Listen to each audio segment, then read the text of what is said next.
Curly Lambeau, founder of the Packers NFL Hall of Famer.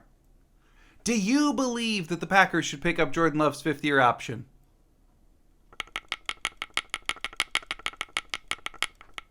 Trust the Bible, y'all.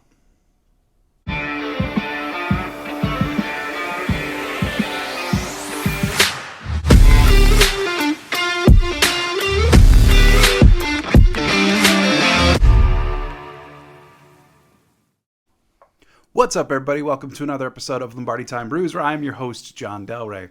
Yeah, today's a Friday, so we're just going to do a little bit of a weekly roundup. Can't say that there's anything tremendously going on in the news for your Green Bay Packers over the last couple of days. Of course, this is the quiet time. The NFL eyes are very much on the Super Bowl like they should be.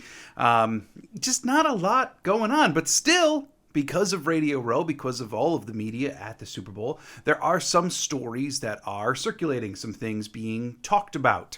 Last night was also the NFL Awards show, so I'm going to go over that a little bit, what impact that had on the Packers.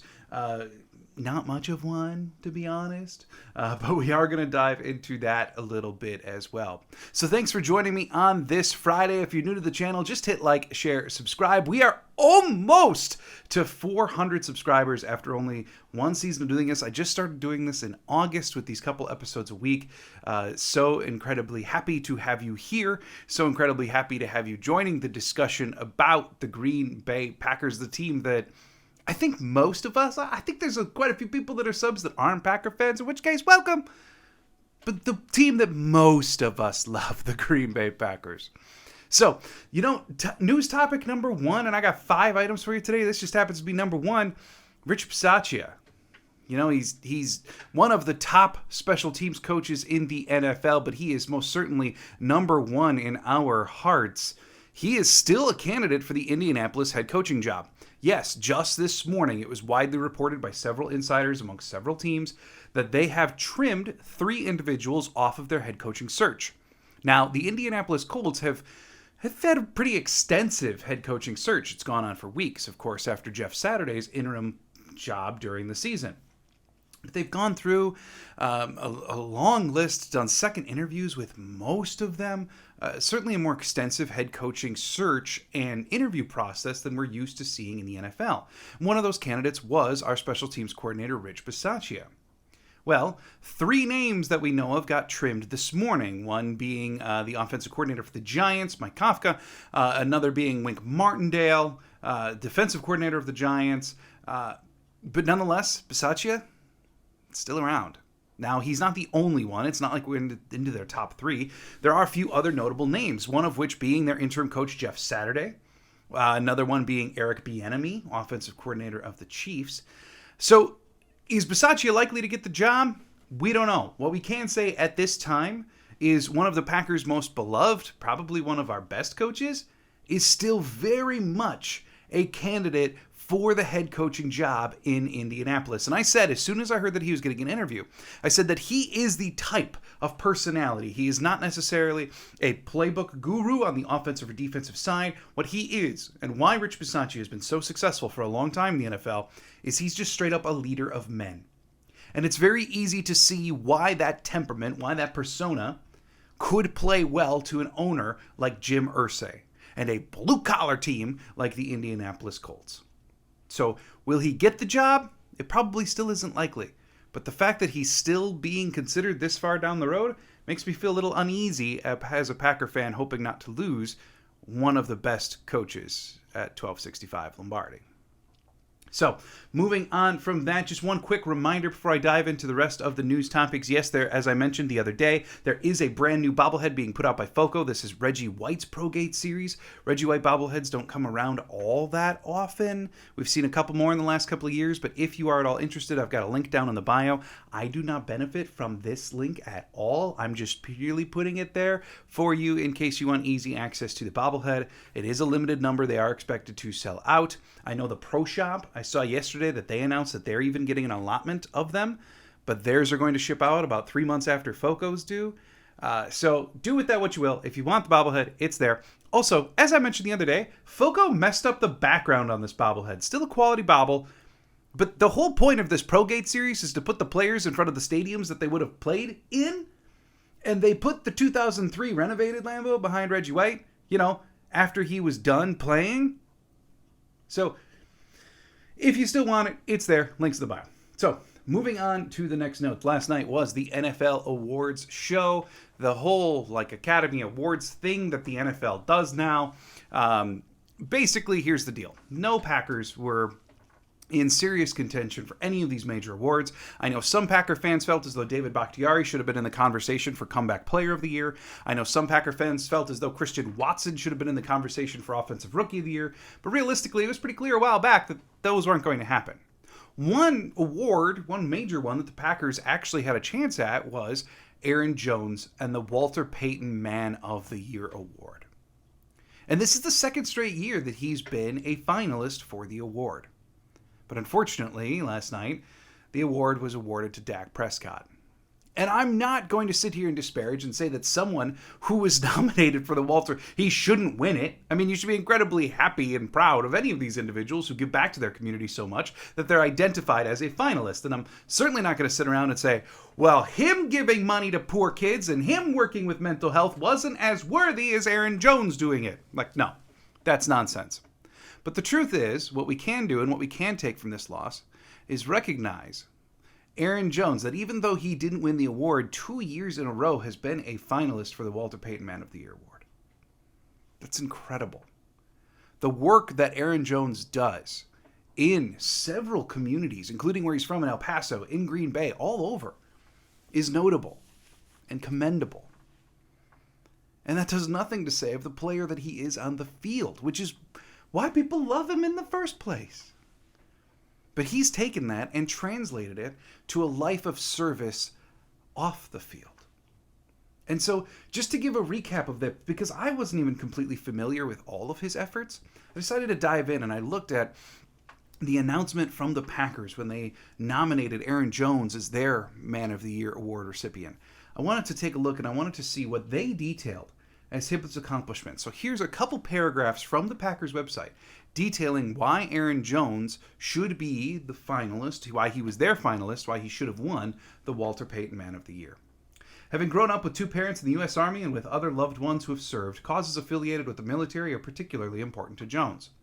During this time in Green Bay, he's been a big part of the Packers Salute to Service efforts, from sending videos to veterans to speaking to youth at military academies and taking part in events like the team's Huddle for Heroes aimed at honoring veterans.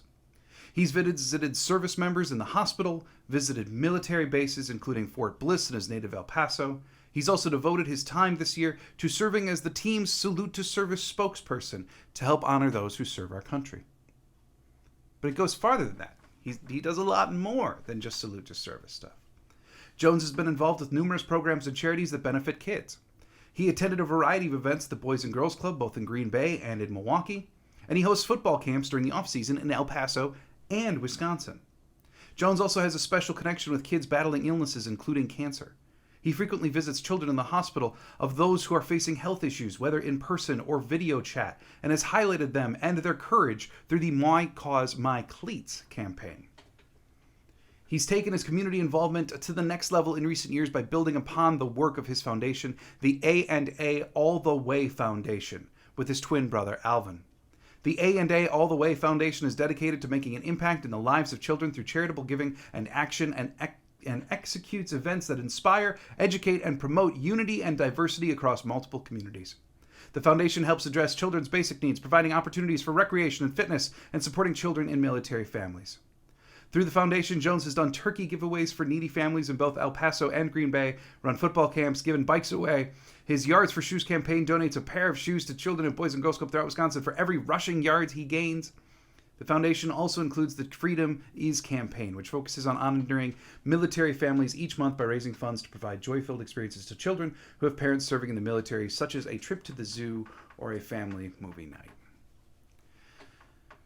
Aaron Jones is a mighty big cap number next year. We all know that. I've reviewed it in past videos.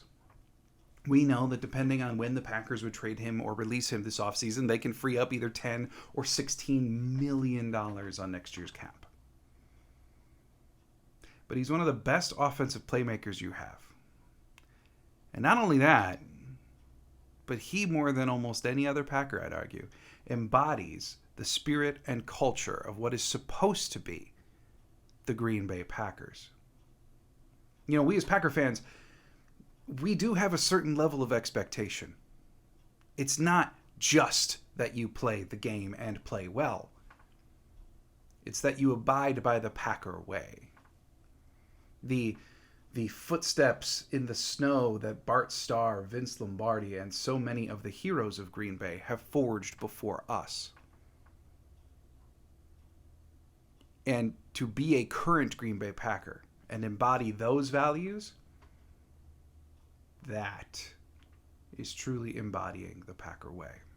So Aaron Jones deserves all the love in the world from all Packer fans for a variety of reasons. Now, he did not win the award last night, but it doesn't mean that he's not a top caliber human. Speaking of Aaron Jones, this is number 3 on our list of the Friday Fiver. He was involved yesterday. He did some Radio Row appearances leading up to the award ceremony. And of course, he's a current Green Bay Packer. So what's he going to get asked about? Aaron Rodgers and Jordan Love. Right? So he's on the show. I believe he was on Undisputed yesterday. And he's asked about Rodgers first. And he said, well, he hopes that Rodgers comes back. He's our leader. Okay, fair enough. But then the hosts pressed him on, okay, what do you see out of Jordan Love? If it's not Aaron, are you confident in the team's abilities with Jordan Love? How's his arm strength? How's his mobility? And Aaron Jones, again, like so many Packers that have been asked, didn't shy away from the opportunity to heap praise on the young Packers quarterback. When asked about arm strength, Aaron Jones, he treaded his words carefully, but he compared his arm strength to that of Aaron Rodgers. When asked about his mobility, he said that Jordan has very underrated mobility, something that when he actually gets to play will help because defenses aren't going to be expecting how mobile he is.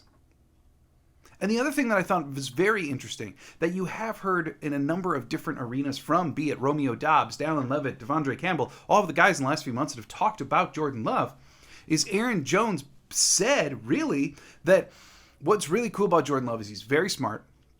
He is extremely diligent at the line about making sure that everyone understands their assignments and it is in the right spot. But not only that, but he truly wants feedback with you. Truly wants to engage in how to be better. How you can work together better. And at the end of the day, Aaron Jones was asked, are you Packers going to be okay if Jordan Love is the quarterback? He said, yeah, we're going to be fine.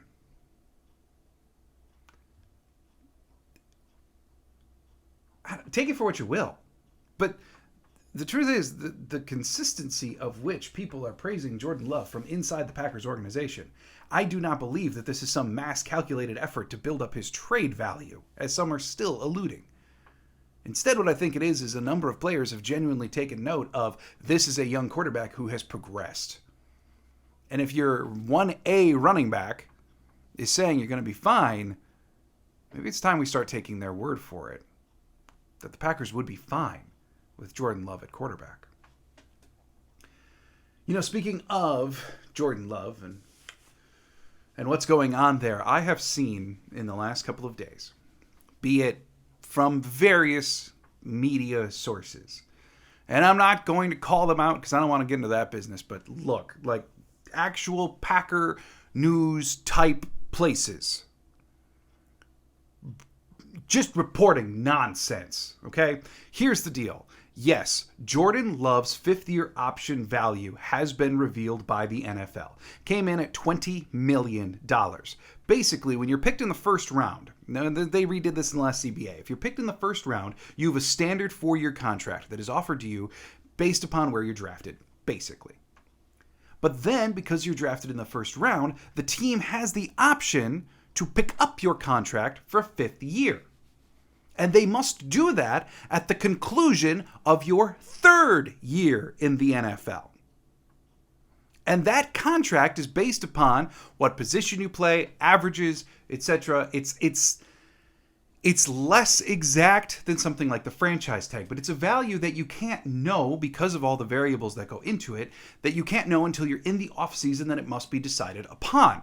So what I have seen a number of media outlets posting, because with their catchy ass headlines, they get to say things like, Jordan Love's going to cost a fortune. Or this contract extension for Jordan Love is going to cost a ton. First of all, it's not a contract extension. Second of all, Jordan Love isn't asking for it. It's an option that the Packers hold for a predetermined amount of money from the NFL. No part of this was decided, negotiated, or asked for by Jordan Love. This is solely the Packers' decision. Not only that, but picking up this option for $20 million, that salary isn't for 2023. So all of the people commenting, who I've seen 100 of in the last 2 days from 2 different media sources, saying, well, why would they pick up a $20 million option if they're still trying to get Aaron Rodgers back? For 2023, they're going to have Aaron Rodgers at $50 million and Jordan Love at $20 million.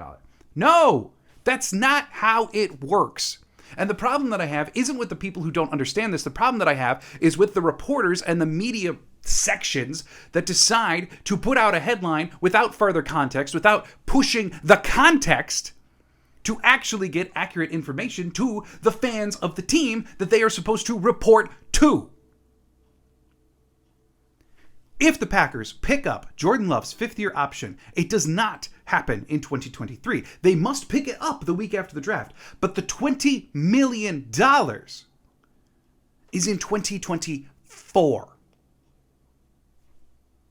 A whole nother year from now would that salary activate. This coming year, whether Aaron Rodgers is back or not, whether Jordan Love is the starting quarterback or not, whether he is traded or not, is his 4th-year rookie salary. That's it. Okay? Now, if they pick up the option in his 5th year, 2024, again, how long is Aaron Rodgers going to play? We don't know. Then his salary would be $20 million. Also, I've seen a lot of scare tactics about the fact that the $20 million is fully guaranteed. Yes, it is. Once you pick up that option, it is $20 million fully guaranteed. If you decide to cut him, then you're still on the hook for the $20 million. However, you can trade him. So let's say that the Packers decide to hold on to Jordan Love, that they pick up his option, they hang on to him this year to be Aaron Rodgers' backup, to be the starter, whatever. And then in 2024, he's due to make $20 million, and the Packers don't want to pay it for whatever reason. Because Aaron Rodgers has found a fountain of youth, because he wants to stay, because they just don't like Jordan Love, whatever. Then you do have the option to trade him. So, I don't care how you feel about Jordan Love. I really don't. But the truth is, things with his contract are facts. And if we're going to have the discussion, it should be based in fact. That's it. Moving on. Aaron Rodgers. I just want to give you a quick update as to what the Vegas odds per DraftKings were this morning, because as we've noted, they have taken some momentous swings this week, and it kind of appeared for more reasons than just where people are putting their money, which is how Vegas generally adapts their bets, right? So now we're into it this morning. As of Friday morning, the latest update, negative 350 for the Raiders, plus 175 for the Packers. Ever since the Raiders and Packers have done their switch in the hierarchy of those rights, this is the closest to the Raiders that the Packers have been. Now, my suspicion is because this is a lot of money flowing in. Originally, when they did this flip, the Packers were all the way back at plus 600, which is crazy money in odds. Now it's back at plus 175, which I think is a lot more reasonable. Take it for what you will. It's just kind of fun fodder to talk about and track to see what DraftKings especially, but Vegas on the whole, seems to think of this situation. All right, last topic of the day. And yes, I'm sorry. I know, not everyone wants to hear about Aaron Rodgers. I don't want to talk about it all the freaking time, but it is what is most pertinent in the news this week. And I do have some other things coming up. So if you're tired of Aaron Rodgers, please stick around, because next week I'm looking at doing previews about like who are people that should be in the Packers Hall of Fame who aren't yet. Who are guys that are Packers that should be in the NFL Hall of Fame but aren't yet. So stick around. There is non-Aaron Rodgers news coming, but it was pretty pertinent this week. Mark Murphy was at the NFL Awards show last night. He did an interview, very quick red carpet interview with a reporter from ESPN, who I'm failing on her name, and I'm sorry for that. but was asked just a couple brief questions about what's going on with Aaron Rodgers. What do you know? Et cetera, et cetera. And so Mark Murphy was able to offer some clarity from his point of view. He said that Aaron Rodgers has basically expressed a desire not to drag it out, which the Packers very much agree with. They would like some urgency. However, there is no deadline on the decision. Brian Gutekunst has talked to Aaron Rodgers. Mark Murphy acknowledged that. And really what they're hoping for is a conclusive answer by the start of free agency, which would be mid-March. So there you have it. Take it for what you will. The one thing that I will note, though, is Mark Murphy did not say anything like Aaron Jones did. You know, Aaron Jones, when he started the conversation on Undisputed, said, we hope Aaron is back. Aaron is our leader. Mark Murphy didn't say, well, you know, we hope he's back, and this is the parameter. Nope. This was just a straight up, like, what's going on with Aaron? Well, it's this, and this. And we're hoping to know by now. All right. Nope, that was not publicly begging him to come back. All right, cool. Moving on. But here's the deal. I've seen, again, a lot of hate towards Mark Murphy. And this is not a new thing. This has been a thing for a long time. Look, Mark Murphy's job as president of the Packers is to be a steward for the franchise. Okay? He's taken on this role for like 15 years now. He's nearing his retirement age, coming up to that line where he automatically has to retire because of the bylaws set up by the Packers corporate body. But here's the thing. You can have whatever opinion you want about whether Mark Murphy has handled the Favre situation well, has handled the Rodgers situation well, whether they've won enough. But here's the deal. Mark Murphy's actual job as president and CEO of the Packers, his number one job is to ensure the financial viability of an NFL franchise in professional sports' smallest market. And he's done that. And that's all there really is to it.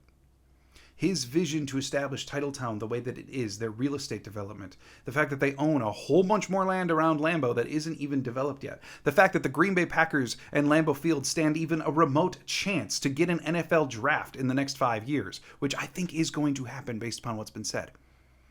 The fact that all of these are possibilities in tiny little Green Bay is largely due to Mark Murphy's vision, his executives following his vision and initiatives.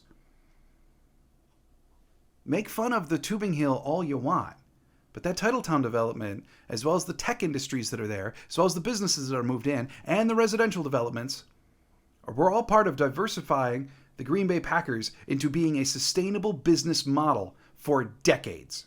Don't forget, it wasn't too long ago in the late 90s that it looked like the Packers may have to move. They needed to massively renovate Lambeau Field. And Bob Harlan expertly navigated that, got the renovations done. Green Bay was solidified, right? But this was not super long ago that there was talk of Green Bay maybe having to move, split more time in Milwaukee, move to Milwaukee 4 times, move anywhere that had more money and more people. So Bob Harlan set the stage to say, Green Bay, you are secure. Mark Murphy came in and said, Green Bay, you're not going anywhere ever. He did his job. And when we look back 2 years from now when he's forced to retire on Mark Murphy's legacy and what he has done for the Packers, you cannot say that he has not been a responsible steward for the franchise to set it up for economic viability. And that does nothing to say for all of the crusading for Green Bay that he's done to ensure that they would never lose a home game, to delay playing overseas as long as he possibly could, to fend off the NFL despite the Packers being named one of the top teams wanting to see in London for years now. He fought all of that off. He fought off the NFL to maintain how many home games are played in Green Bay as long as he could. And he set this team up for economic success for years to come. That's his job. He did his job. And that's my job for the day. Hope you enjoyed this video. I will be back on Monday. Like I said, I got some ideas of other things coming up. Still always going to be talking about the news. Still going to be updating on what is most pertinent and what is in the news. Of course, we're going to get to Aaron Rodgers news soon. Hopefully soon. But hey, thanks for checking out this video. I hope you have a fantastic weekend. I'll be back on Monday. And as always, go Pack Go.